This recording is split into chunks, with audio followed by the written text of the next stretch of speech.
जय माताजी मित्रों, मेरे यूट्यूब चैनल जय माताजी 10M में आपका स्वागत है। जो मनुष्य यह नहीं जानता कि उसे चाहिए क्या, वो पूरी जिंदगी उन्हीं चीजों में उलझा रहता है जो उसे चाहिए ही नहीं। यही जीवन की सबसे गहरी भूल है। मनुष्य पूरे जीवन भर कुछ न कुछ पाता तो है, पर जो वास्तव में पाना चाहिए था वह नहीं पाता, क्योंकि उसका मन बिखरा हुआ रहता है। जिस दिशा में विचार नहीं टिकता, वहाँ उपलब्धि कैसे होगी। भगवान ने मनुष्य को विचार की शक्ति दी है, सोचने की, चुनने की और तय करने की कि वह अपने जीवन को किस ओर ले जाना चाहता है। लेकिन यही शक्ति जब अस्थिर मन में चली जाती है, तो वही मनुष्य अपनी ही क्षमता का विनाश कर देता है। सोचिए, आप हर दिन किसका विचार करते हैं? दुनिया का, लोगों का, पैसे का, अपमान का, या उस भगवान का जिसने आपको ये जीवन दिया है। आप जिस चीज का बार बार विचार करते हैं, वही आपकी दिशा बन जाती है, और दिशा ही तो आपका भाग्य बनाती है। जो व्यक्ति शांति का विचार करता है, उसके भीतर शांति उतरती है। जो व्यक्ति सुख का विचार करता है, उसका मन धीरे धीरे शांत होता जाता है। और जो व्यक्ति भगवान का विचार करता है, उसका पूरा अस्तित्व भगवान में विलीन होने लगता है। लेकिन समस्या यह है कि इंसान चाहता कुछ और है, सोचता कुछ और है और करता कुछ और है। उसकी चाहत है भगवान की, पर विचार है संसार के। उसकी जुबान पर शांति का नाम है, पर मन में उथल पुथल का मेला लगा है। जब मन बिखरा हो तो ध्यान कैसे टिकेगा? जब विचार असंगत हो तो आशीर्वाद कैसे फलेगा? लोग कहते हैं, हमने बहुत पूजा की, फिर भी भगवान नहीं मिले। लेकिन प्रश्न पूजा का नहीं, विचार का है। आपने भगवान का विचार कितनी बार किया, कितनी देर तक किया और कितनी सच्चाई से किया? जो चीज बार बार आपके मन में घूमती रहती है, वही आपके जीवन का स्वरूप बन जाती है। जिसने धन का विचार किया, उसके जीवन में धन आया। जिसने अपमान का विचार किया, उसका जीवन अपमान से भर गया। और जिसने भगवान का विचार किया, उसके भीतर स्वयं भगवान उतर आए। विचार ही तो बीज हैं, जिनसे जीवन के वृक्ष उगते हैं। भगवान के लिए एक क्षण का विचार भी यदि सच्चा हो, तो वह क्षण स्वर्ण बन जाता है। पर हम लोग भगवान का नाम लेते हैं, पर मन कहीं और चला जाता है। ध्यान में बैठते हैं, पर सोचते हैं मोबाइल साइलेंट किया या नहीं। ऐसे विचारों से भक्ति नहीं होती, केवल भ्रम पैदा होता है।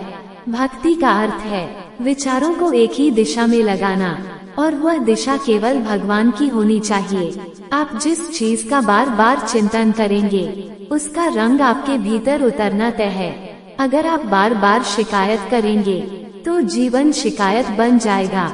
अगर आप बार बार आभार करेंगे, तो जीवन कृतज्ञता बन जाएगा।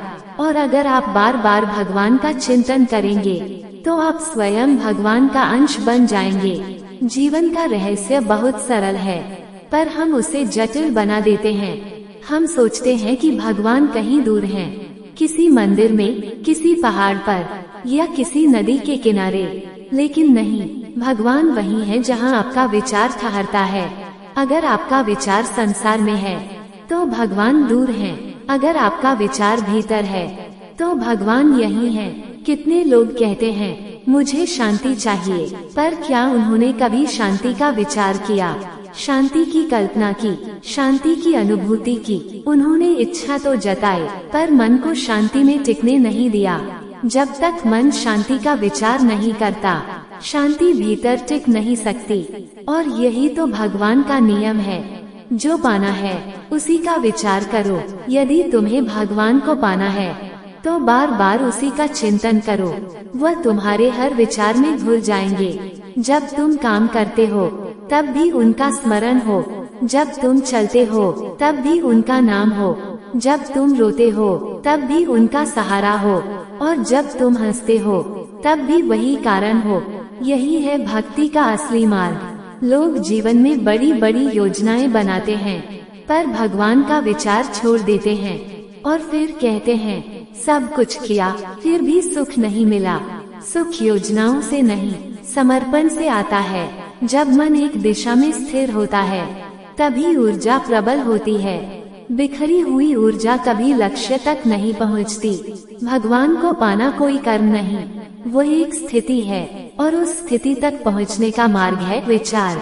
जो व्यक्ति हर दिन कुछ क्षण भगवान के विचार में बिताता है, उसके चेहरे पर नूर उतर आता है, उसकी दृष्टि बदल जाती है, उसके शब्दों में मिठास आने लगती है, क्योंकि विचार मन को शुद्ध करता है, और शुद्ध मन ही भगवान का मंदिर है। पर आज मनुष्य का मन विचारों की कब्रगाह बन गया है। उसमें इतने अनावश्यक विचार भरे हैं कि वहाँ भगवान के लिए जगह ही नहीं बची। ये दुख की नहीं, खतरे की बात है, क्योंकि जब मन से भगवान का विचार निकल जाता है तो मनुष्य अपने ही बनाए अंधकार में भटकने लगता है। जो व्यक्ति भगवान का चिंतन छोड़ देता है, वो किसी और के विचारों का कैदी बन जाता है। समाज, रिश्ते, भय, प्रतिस्पर्धा, ये सब उसके स्वामी बन जाते हैं। लेकिन जो व्यक्ति बार बार भगवान का चिंतन करता है, वो हर भय से मुक्त हो जाता है, क्योंकि जहाँ भगवान है वहाँ भय कैसे रह सकता है। शास्त्र कहते हैं, स्मरणम ही साधनम, जो स्मरण करता है वही प्राप्त करता है। भगवान दूर नहीं है, बस तुम्हें अपनी दिशा बदलनी है। अब एक विनती है, अगर अब तक की यह बातें आपके भीतर कुछ हिला गई हैं, तो बस कमेंट में लिखिए, मैं अब से केवल भगवान का विचार करूँगा।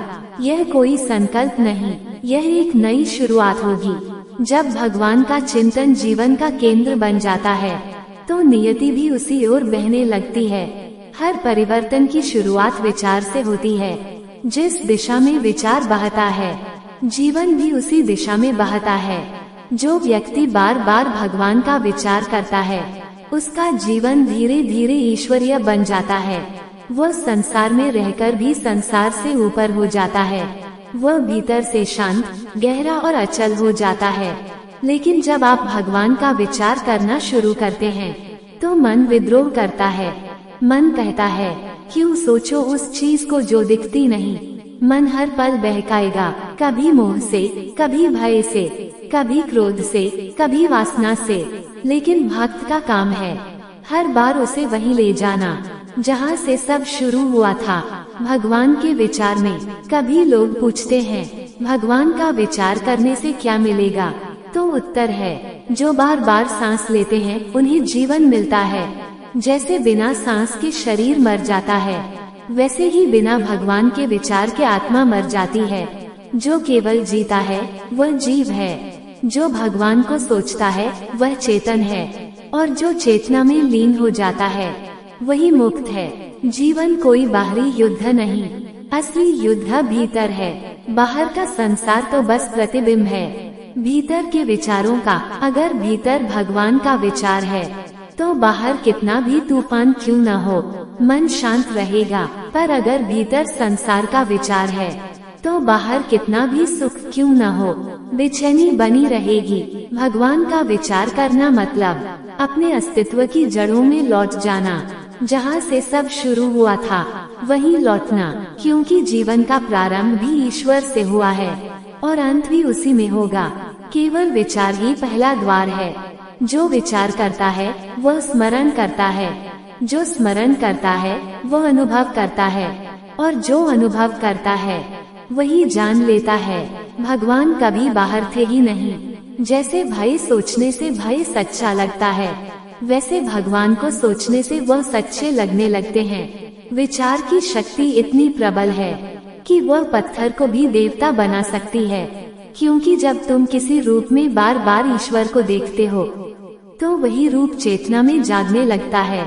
इसलिए मूर्ति पूजा अंधविश्वास नहीं, बल्कि विचार की दिशा का अभ्यास है।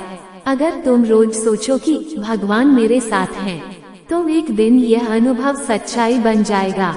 विचार वही धागा है जिससे तुम अपने भाग्य की बुनाई करते हो।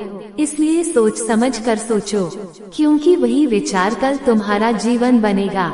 अगर तुम रोज भय के बीज बोओगे, तो कल भय के पेड़ उगेंगे। अगर तुलना के बीज बोओगे, तो जलन के फल मिलेंगे। और अगर भगवान का विचार करोगे, तो वही ईश्वर तुम्हारे भीतर खिलेगा।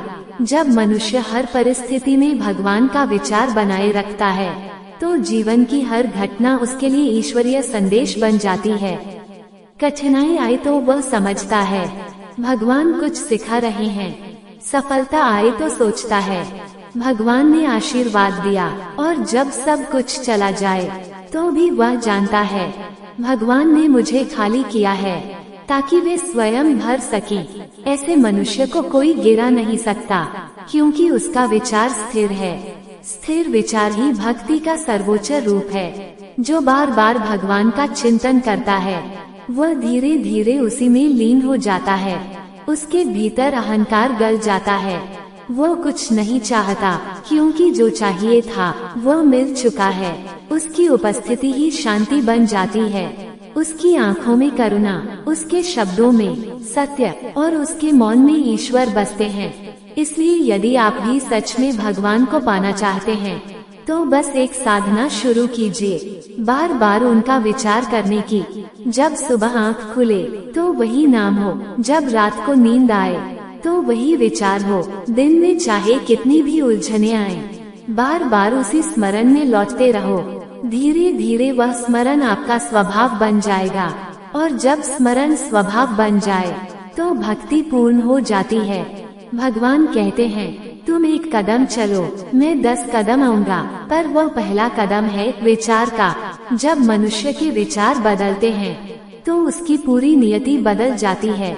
विचार ही वह अदृश्य शक्ति है जो आत्मा को आकार देती है, और जब आत्मा का केंद्र भगवान की ओर मुड़ जाता है तब जीवन का हर क्षण प्रार्थना बन जाता है, हर सांस भक्ति बन जाती है। क्योंकि अंततः जो बार बार भगवान का विचार करता है वो स्वयं भगवान का ही रूप बन जाता है। धन्यवाद।